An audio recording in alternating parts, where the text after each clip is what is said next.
My girlfriend defended her friends who humiliated me all night. Then she told me I was the problem, so I showed the whole group who she really was. Before we go on, hit subscribe and drop a comment telling us which city you're tuning in from.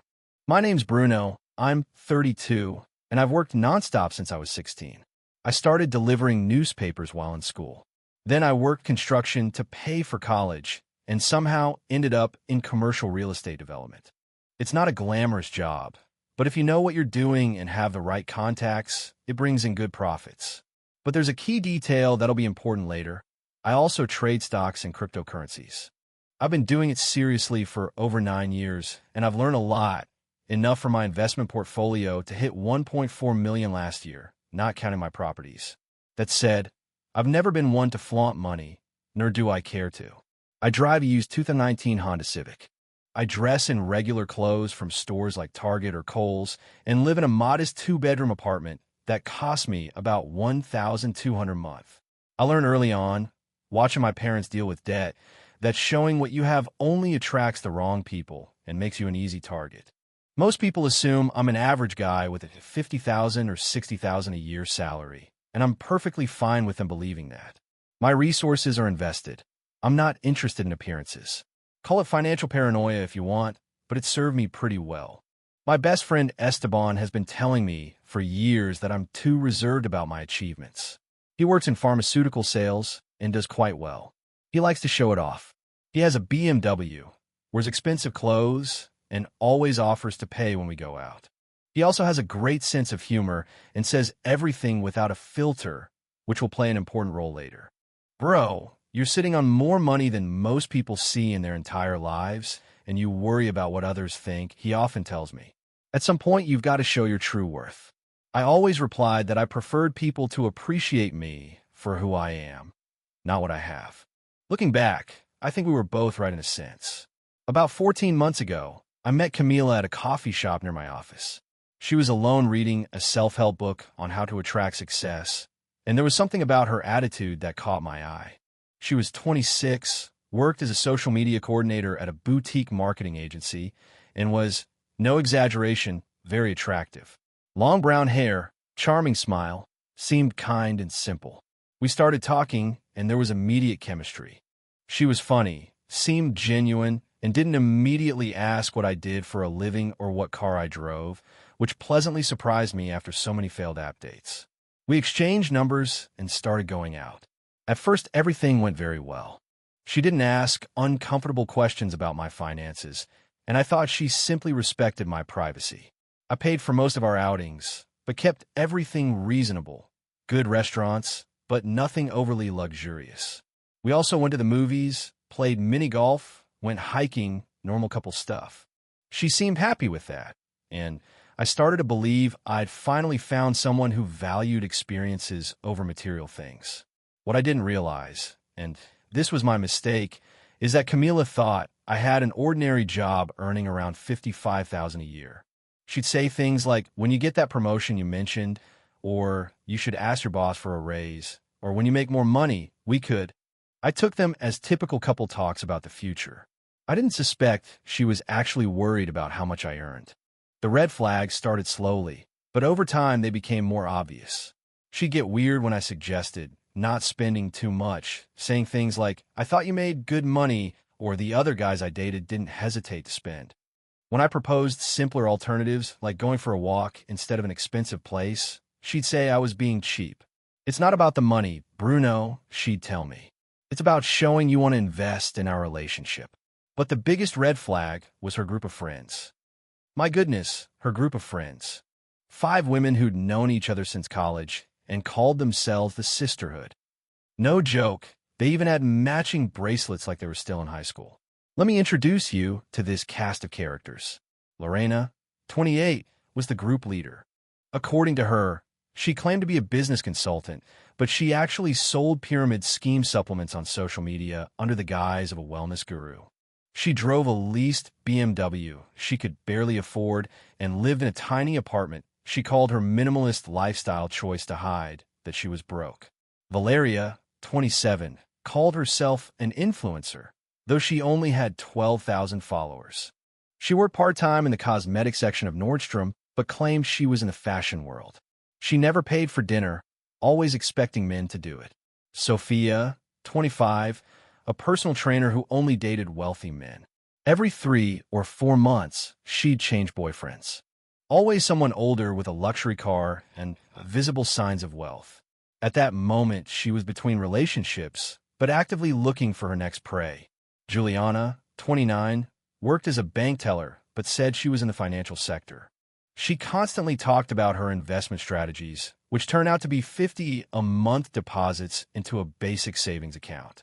Andrea, 26, was the only one with a real professional career, a nurse at the local hospital. However, she constantly complained about her job, saying she deserved better and was above that lifestyle. She talked all the time about finding a man who could elevate her standard of living. For 10 months, Camila managed to keep me completely away from these women. Every time I suggested meeting them or going out with her group, she had excuses. They were too busy, their girls' nights were sacred, they were very protective of her. They needed time to accept someone new. Esteban warned me more than once. Bro, if a woman doesn't introduce you to her friends after 10 months, she's hiding something. Either she's ashamed of you or she's ashamed of them. And neither option is good. I should have listened to him. In the end, it was both. She was ashamed because she thought I didn't have money, and she must have also felt uncomfortable about the kind of friends she had, because they were truly unbearable. The relationship started to deteriorate at 8 months. Camila made comments every time we saw other couples, like, look how he treats her when a guy gave his partner something expensive, or, I wish we could afford that when we passed expensive restaurants. I also noticed she'd get moody after seeing social media posts from her friends showing expensive gifts or fancy outings with their boyfriends. I'd started to notice her distant, colder. Every time I asked if something was bothering her, she'd reply with evasive phrases like, nothing, I'm just thinking about our future, or I wonder if we really want the same thing. But what really marked a before and after was the day a co-worker of hers got engaged. The fiancé proposed with a very expensive ring at a luxury resort. Camila showed me the photos on Instagram. She didn't have a happy face for her friend. What I saw in her eyes was something else, a raw, undisguised ambition. Someday, she said, looking at the image of the ring, I want someone to love me enough to do something like that. It's a nice ring, I replied, but the size of a jewel doesn't say how much someone loves you. She looked at me as if I'd said something hurtful. It's not about the diamond, Bruno. It's about the gesture, about showing the world I'm worth it. I think you're worth it, I told her. Really? Because your actions don't show it, she replied. That conversation should have opened my eyes, but I kept trying to save the relationship. I thought maybe she was feeling insecure and just needed some reassurance. What I didn't know was that her friends were pressuring her to leave me for someone with more financial ambition. The message arrived on a Friday afternoon without warning. I was in the office reviewing some real estate development contracts when she wrote, they finally want to meet you. We're having dinner at Meridian tomorrow at 7. They're very excited. Meridian was an elegant restaurant downtown. I'd never been, but I knew it was one of those places where the cheapest appetizer costs $25 and main courses don't go below $60. Still, I felt excited. After almost a year of dating, I was finally going to meet her friends. And her choosing that place for the occasion made me think she wanted everything to go well. How naive I was. I arrived Saturday night, dressed in my best shirt and formal pants. I carried flowers for Camila, as I usually did every time we went somewhere special. The hostess guided me to a table at the back of the room, and as soon as I saw the scene, I knew something was wrong. They were already seated. You could tell they'd been there a while by the empty appetizer plates, and as soon as I approached, they all looked up at the same time. It was like a pack of wolves detecting their prey. So you're the famous Bruno, Lorena said, looking me up and down with an expression that didn't even try to hide her disappointment. Her tone, cloyingly fake, immediately put me on alert. Camila has talked so much about you, Valeria added, emphasizing that word as if the little she knew wasn't good. I sat next to Camila and tried to maintain a normal conversation, but every word I said was scrutinized.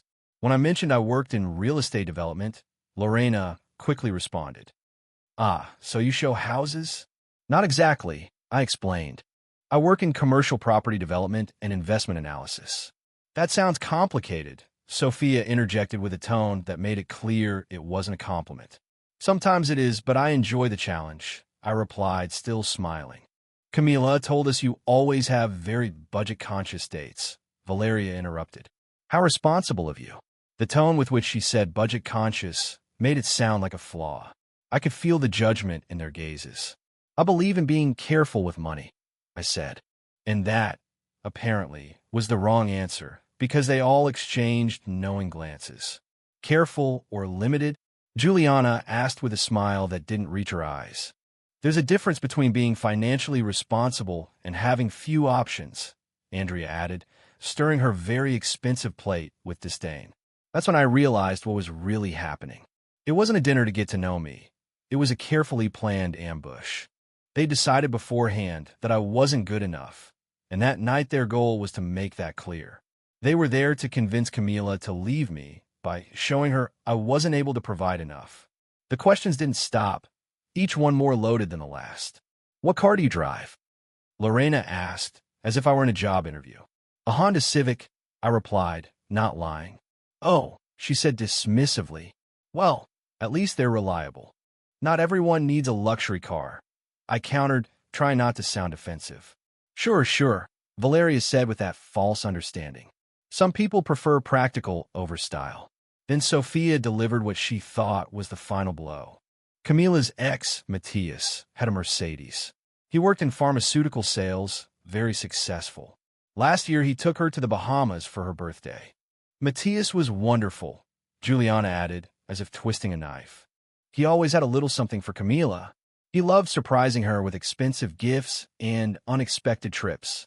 I'm sure Bruno is more the thoughtful type with gifts, Andrea commented with a mocking smile. For almost 2 hours, they analyzed and criticized every aspect of my life. My tastes, my clothes, my cozy apartment, said in a pitying tone. Even my hobbies were a source of mockery when I mentioned I sometimes played video games. But the worst wasn't that. The most painful thing was seeing Camila sitting next to me, silently nodding at every comment. She didn't defend me once, didn't ask them to drop the subject, or try to change the conversation. She enjoyed it. She was delighted watching them tear me down. And as if that weren't enough, they started talking about expectations. How long have you two been together now? Lorena asked, though she knew the answer perfectly well. 10 months, Camila replied. 10 months, Valeria repeated thoughtfully. It's time to talk about serious commitments, not concrete plans for the future. Exactly, Sophia agreed. If a man is serious, he'd already be talking about taking the next step. Next steps like what? I asked honestly, trying to understand where the conversation was going. Like living together, meeting our families, talking about a possible engagement date. Juliana explained with a condescending tone, as if talking to a small child. And for that, you need financial planning, Andrea added with a meaningful look, which requires having the necessary economic capacity, Lorena finished. There it was. They were telling me bluntly that I wasn't enough for Camila because, by their standards, I didn't have the necessary money. I stood up calmly. Well, this chat has been really revealing, I commented, maintaining a serene tone. Are we making you uncomfortable? Lorena asked with false concern. Not at all, I replied. I'm just learning a lot about what everyone considers important. I took out my wallet and left $300 in cash on the table, more than enough to cover the entire bill, tip included. The look of surprise on their faces was priceless. They clearly didn't expect the guy with no money to be able to pay for dinner without hesitation. Thanks for the lesson, ladies, I said, addressing the group. Then I looked at Camila, who hadn't said a single word during the entire awkward moment. We'll talk later. Finally, she opened her mouth as I walked away. Bruno, don't be dramatic. They're just looking out for me. I can see that, I replied firmly. Have a good night. I left the restaurant with the certainty that my relationship with Camila was over, but I also left with a plan in mind. Esteban was waiting for me in the parking lot. I'd texted him before dinner to pick me up. I had a feeling that night wouldn't end well. How was it? He asked when I got into his car. Worse than we imagined, much worse. They consider me a failure. And the worst part is Camila fed into that image. I told you, bro. She's been playing you this whole time. Yes, but now I know for sure. And I'm going to show them exactly the kind of man they just disrespected. Esteban grinned widely. I've been waiting for this moment. It's time to show these gold diggers what they let go. Not yet, I replied. First, I want to know how far Camila's falseness goes. For hours passed without her contacting me after I left the restaurant. And when she finally did, it wasn't to apologize or to ask how I felt. It was to attack me. Bruno, tonight was really embarrassing. You could have at least tried to make a better impression. I stared at that message for a long time. She was ashamed of me. I thought I behaved with politeness and respect. Camila, you were uncomfortable and defensive the whole time. They were just trying to get to know you. Get to know me by calling me a failure and comparing me to your ex? They're just being protective. And honestly, you are pretty cheap. Cheap. It's not bad to save, but what they did was treat me like I wasn't good enough for you. Well, aren't you? And there it was. She said it unfiltered. She saw me as inferior. What do you mean by that? Camila, you work a normal job, drive a Honda, live in a modest apartment, and shop at common stores. I don't want to be cruel, but you're not exactly a successful person. And what do you consider success, Camila? Someone who can support a family, take care of the woman he loves, and who doesn't hide his success but shows it off. Do you think I'm hiding mine, Bruno? Be honest. When was the last time you took me somewhere truly elegant without worrying about the price? Or bought me something expensive just to spoil me? I gave you a $400 necklace for your birthday from K Jewelers.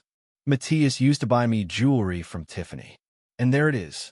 This is all about Matthias, Camila. You can't compete with other men, so now your friends think you're lowering your standards, and maybe they're right. I stared at that last message for almost 10 minutes. This woman, whom I'd been dating for almost a year, whom I treated with respect, and with whom I thought I'd build a future, believed she was settling for me. You're right, Camila. You're lowering your standards.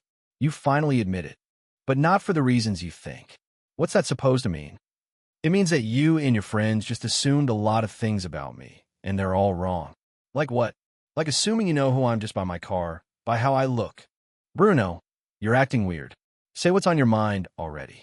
You're about to find out exactly what kind of man you've had by your side this year, and you're going to regret losing him. You're scaring me. Good. You should be scared because today you showed me who you are, and now I'm going to show you who I am. I hung up and called Esteban. Ready to play? He asked. More than ready. It's time these women learn the cost of judging without knowing. The next morning, Esteban arrived early with coffee and donuts, smiling as if he'd won the lottery. All right, bro, tell me the plan, he said, setting up his laptop on my dining table. How are we going to dismantle them one by one? First, we need information. Everything they really do, how much they earn, their dating history, their secrets, everything. I love it when you go into strategist mode, Esteban said, rubbing his hands. It's like watching a general prepare for war. We spent the whole weekend researching what Esteban called open source intelligence gathering. None of them had any privacy awareness on social media, and that was pure gold. Lorena, for example, filled her Instagram with photos of her successful wellness consulting. But digging a little deeper, we discovered she sold supplements for a multi-level marketing company called Vital Life. Public earnings reports, which they're required to disclose, showed she earned less than $800 a month. Her Venmo account was public and full of requests to her mother to cover rent and pay for her car. That BMW she boasted about was leased, and in Facebook groups, she complained about not being able to cover the payments. Valeria, who promoted herself as an influencer, was actually living a lie. She had 12,000 followers, but Esteban analyzed her account and discovered that over 8,000 were fake. She was paying for followers to appear more successful. Her real job was part-time in cosmetics at Nordstrom, minimum wage plus commission. She shared a garage converted into a living space with 3 roommates, nothing like the lifestyle she showed online. And Sophia, she was the most striking. Her profile showed luxurious dinners, sports events, and luxury hotels with different wealthy men. But Esteban found her profile on a sugar daddy dating site, where she offered her company to older men with money. She had a published rate sheet as if it were a professional service. She was literally a benefits seeker with set prices. As for Juliana, her supposed job in finance was a facade. She was nothing more than a bank teller earning $16 an hour, and her investment portfolio was reduced to a savings account with barely $287. Esteban was the one who found her Reddit posts asking for advice because she couldn't pay her student loans and was completely bankrupt. Andrea, on the other hand, did have a legitimate career, but she was completely bitter. On her Twitter account, she only posted complaints about college debt and how she deserved better. She also had profiles on several dating platforms where she filtered men based on whether they earned more than $100,000 a year. But the funniest part came with Camila's ex-boyfriend, Matthias. Esteban told me, "You've got to see this," as he opened his LinkedIn profile. It turns out that guy wasn't a successful pharmaceutical sales executive at all, but a medical supply salesman who'd been fired 8 months ago for falsifying client reports. I told him to keep digging. "Wait, it gets better," he replied. "We discovered he'd had his Mercedes repossessed 6 months ago, that the trip to the Bahamas was paid for with a $4,000 loan he never repaid his parents, and that his own sister had exposed him on Facebook for it." "No way," I said, laughing, but there was still more.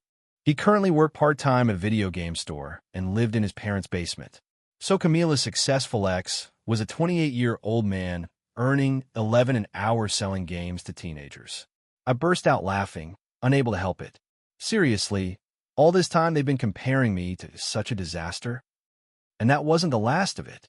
Esteban showed me Camila's Venmo payment history. She'd been asking her friends for money for months for rent, food, gas, even her phone bill. She was clearly in a very precarious financial situation and expected me to be her economic salvation. And since I didn't start throwing money at her from the beginning, she involved her friends to pressure me. She wanted you to support her, Esteban concluded. It's time to show them what true financial success means. Monday morning, I started moving pieces. I transferred $80,000 from my investment account to my checking account. Then I went straight to the BMW dealership and bought a brand new M4 Competition, $78,000 paid in cash. Afterwards, I stopped by Tiffany & Company and bought a $6,000 necklace, not for Camila, but to make a statement. And before going to my office, I took some very specific photos. The BMW keys on my desk, the Tiffany box next to the computer, and a screenshot of my investment portfolio with a visible balance of $1,387,492. Camila had been texting me all weekend, but I didn't reply. Her messages became increasingly insistent. "Bruno, please, let's talk. I'm sorry if I hurt you Saturday night." The girls say, "Maybe I was too harsh. Can we fix this?" Ignoring me doesn't help anyone. This is immature. Let me know when you're ready for an adult conversation. That last message especially annoyed me. She was still trying to make me out to be the immature one in the situation. So I posted a single photo on Instagram. The BMW keys next to the Tiffany box. With the caption, "Monday Motivation." Sometimes the best investment is in yourself. My phone started ringing almost immediately. Esteban sent me a message. "Finally, it's time these women see what they missed." "Camila too. Is that your car? Where did you get that money? Call me right now." I didn't respond. Instead, I uploaded another photo, my workspace, with the screen showing real-time movements of my investment portfolio. The value was clearly visible, $1,387,492.17. The description, "Back to work. The market waits for no one." The calls started pouring in. Camila calling over and over. I rejected each one. "What the hell, Bruno? How do you have so much money? Why did you never tell me this? We need to talk right now." And as I predicted, the others soon appeared. Lorena, "Hey, Bruno, I think there was a misunderstanding on Saturday." Valeria, "OMG, I had no idea you were so successful. We should meet up sometime." Sophia, "I feel like we started on the wrong foot. I'd love to get to know you better." Juliana, "Maybe the girls and I misjudged you. Coffee this week." Andrea, "Sorry about Saturday. I'd like to make it up to you." I captured each of those messages and sent them to Esteban. "They're coming out from under the rocks, huh? This is incredible. Ready for the next phase." "What's the next phase, Esteban?" It's time for Camila to understand what she lost and for her friends to see the price of their bad advice. I decided it was time to have a little fun with all this. I uploaded an Instagram story showing a dinner reservation confirmation for Steakhouse, the most expensive restaurant in the city. The caption read, "Celebrating another productive day. Life is good when you work hard." In less than 2 hours, someone was insistently banging on my apartment door. "Bruno, open up. I know you're there. We need to talk," Camila yelled. I opened it. She looked a mess. Dark circles under her eyes, messy hair, and eyes swollen from crying. As soon as she entered, she launched into her complaint. "Why didn't you tell me anything?" "Nothing about what?" "That I have money, that I have over $1 million saved, that I could buy a BMW or give away jewelry." "You never asked." "Of course I never asked," she exclaimed. "We've been dating for almost a year, and you never hinted you had so much. Instead, you were very clear in your opinion about my financial situation, and I thought it would be better to let you keep thinking what you believed. I assumed you saw me as common, not poor, but normal." "Normal? As in not financially successful?" "Exactly." Then she burst into tears. "I'm so confused, Bruno. If you had so much money, why did you never show it? Why do you live as if you don't?" "I don't live as if I don't. I live responsibly. It's very different to have a Honda, live in this apartment, and wear Target clothes than it is to live in scarcity. I don't need expensive things to feel valuable. But you could have taken me to luxurious places. You could have bought me nice gifts. You could have shown me you cared enough to spoil me." "Of course I could, but why would I? For someone who was clearly ashamed to be with me." "I wasn't ashamed of you." "Really? Then why did you let your friends humiliate me for 2 hours? Why did you sit there while they called me a failure and compared me to your ex?" "They were just trying to protect me." "Protect you from what?" "From someone responsible with their money. From someone who doesn't need to show off." She broke down, collapsing onto the sofa, defeated. "I'm so sorry, Bruno. I was wrong. I thought you were just... I was worried you couldn't take care of me if this got serious." "Take care of you, Camila? You're 26. You should be able to take care of yourself." "I know, but I also want a partner who spoils me now and then." "Is that so wrong?" "No, it's not wrong to want certain comforts, but you never gave me the chance to show you that side of me.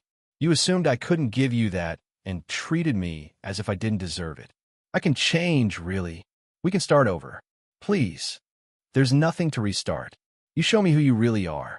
You're someone who values material things more than a person's character." "That's not fair." "Then tell me honestly, why are you here now? Why are you apologizing just after seeing how much money I have?" She didn't answer. We both knew the truth. "This is what's going to happen," I said calmly. "I'm going to show you and your friends exactly the kind of person you decided to disparage, and then you'll have to live with the consequences of your decisions." "What does that mean?" "It means you're about to learn a very expensive lesson about judging before you know." The next morning, I began my plan. I uploaded a photo in my office with the message, "Curious how some judge others' worth based on their car or clothes. Sometimes the most successful person is the one who doesn't need to show it." I tagged Camila and her 5 friends. It was just the first move. Throughout that week, I exposed each one using the information Esteban and I had gathered. I didn't have to lie or exaggerate. Simply showing the truth was enough. First story, a comparison between Valeria's fake designer bag and a screenshot of the same model for $35 in a knockoff store. Caption, interesting how those who use fake bags think they have the authority to criticize reliable cars. Second story, screenshots of Lorena's income report from her pyramid scheme showing she'd earned $43 that month, alongside her Instagram post talking about financial freedom. Caption, multi-level marketing consultants giving financial advice. It's like asking a failed diet for tips.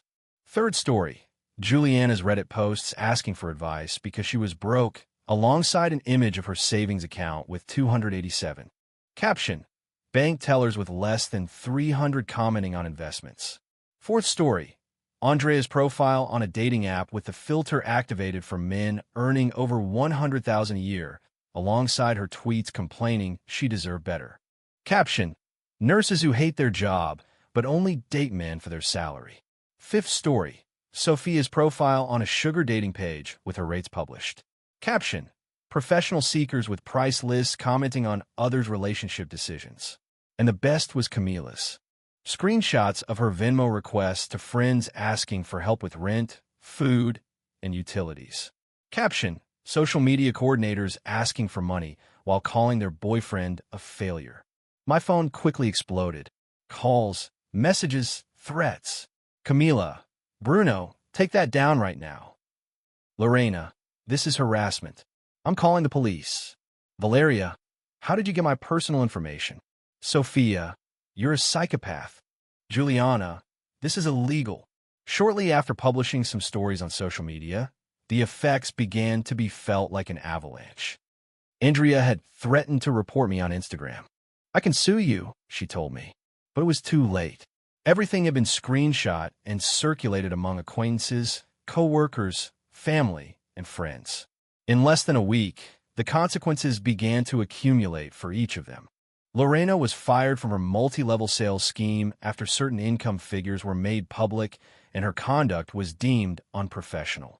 Valeria was fired from her part-time job at a clothing store when her boss discovered she was selling fake designer bags while posing as a brand representative. In Sophia's case, her supervisor at the hospital opened an investigation after receiving a profile where she offered companionship services in exchange for money. Juliana, who worked at a bank, had an internal audit initiated. Andrea's accounts on different dating applications were reported and suspended, but who received the hardest blow was Camila. Her job as a social media coordinator ended abruptly after her boss saw her asking acquaintances for money while displaying a luxurious lifestyle on the company's accounts. Additionally, having lost her income, her landlord began the eviction process. 3 weeks after all this, Camila called me, crying inconsolably. Bruno, please, I beg you. I lost my job. I can't pay the rent. They're going to kick me out. I'm about to be on the street. I'm sorry you're going through that. I know you hate me, but I have nowhere else to turn. Please, I need help. What about Matthias? Maybe he can help you. Matthias works at GameStop. He lives with his parents. You know he can't. Yes, I know. I also know that didn't matter to you when you spent hours comparing me to him, putting him above me. I was wrong. I was wrong about everything. Now I see it clearly. Yes, you were. Can you help me? I'll pay you back however I can. I promise. With what income? She burst into tears again. I don't know. I'll find a way. Please, Bruno, I'll do anything. Anything. Yes? All right then. Publicly apologize on social media to everyone who saw your friends humiliate me. I can't. My reputation's already in tatters. Then you've made your decision. And I hung up. Over the next 2 months, the rest of the group also started looking for me. Lorena called me, pleading, Bruno, I know we started on the wrong foot, but I'm in serious trouble. I can't pay for my car, and they're going to repossess it. Could you help me? Perhaps you should have thought about that before saying I wasn't worthy of your friend for 2 hours. Valeria also contacted me. Bruno, I'm desperate. I lost my job, and I'm homeless. I'm sleeping on my friends' couches. Can you help me get by? Maybe you should ask your 12,000 Instagram followers for help. Oh, right, most of them are fake. Sophia tried too. Bruno, I'm sorry for everything. I was wrong about you. I'm about to lose my car and my house. Could you lend me some money? Did you try the dating site where you offer companionship? Oh, right, you were banned. Juliana quickly wrote to me. Bruno, I'm begging you. I lost my job at the bank, and I have no way to cover my bills. I know I misjudged you. Please help me. Perhaps you should check your investments. Oh, wait, you don't have any. Finally, Andrea sought me out. Bruno, I'm ruined. I lost my job, and I have debts everywhere. I know I don't deserve your help, but I'm asking anyway. Perhaps you should have thought about that before joining in the mockery. All of them desperate, begging for money from the same guy they'd previously disparaged for not being successful enough. The irony was delicious, but I'm not a cruel person. I simply believe in consequences. I helped Esteban improve his investments because he was a true friend throughout this process. I anonymously covered the student debt of a coworker who always treated me with respect. I also supported my new partner, Clara, a primary school teacher I met at a coffee shop buying school supplies for her classroom. She's a noble person, grateful for small gestures, but those who mocked me, who judged me, and who tried to convince my ex that I wasn't worth it, they received the exact result of their decisions. 6 months later, I received a final message from Camila. Bruno, I know you'll probably delete this without reading it, but I needed to tell you that I finally understand what I lost. You're not just successful. You're also a man of principles and values. I let go of the best thing that ever happened to me for being superficial. I don't expect you to forgive me, but I want you to know that losing you taught me what really matters. I'm sorry I had to lose everything to learn that lesson. I never replied, but I did save that message. Sometimes the best form of revenge isn't doing anything. It's simply continuing to grow while others sink due to their own mistakes. They wanted a sugar daddy, but they rejected a man with substance and got exactly what they deserved. Esteban summed it up brilliantly. You can't judge someone for not having money and then ask them to save you when you discover they do. It doesn't work that way. Those women learned that decisions have consequences, that prejudices can be costly, and that character is worth much more than appearances. I learned that the right person will value you for who you are, not for what you own. That hiding what you have isn't always ideal. Clara has never asked me how much I have in the bank. She's never pressured me for expensive gifts. She loves our quiet walks in the woods, cooking together at home, or just spending an afternoon talking. When I finally told her about my financial situation, her response was simple. That's great, but I fell in love with you when I thought you were just a good man, and that's the difference between someone authentic and someone who only seeks the superficial.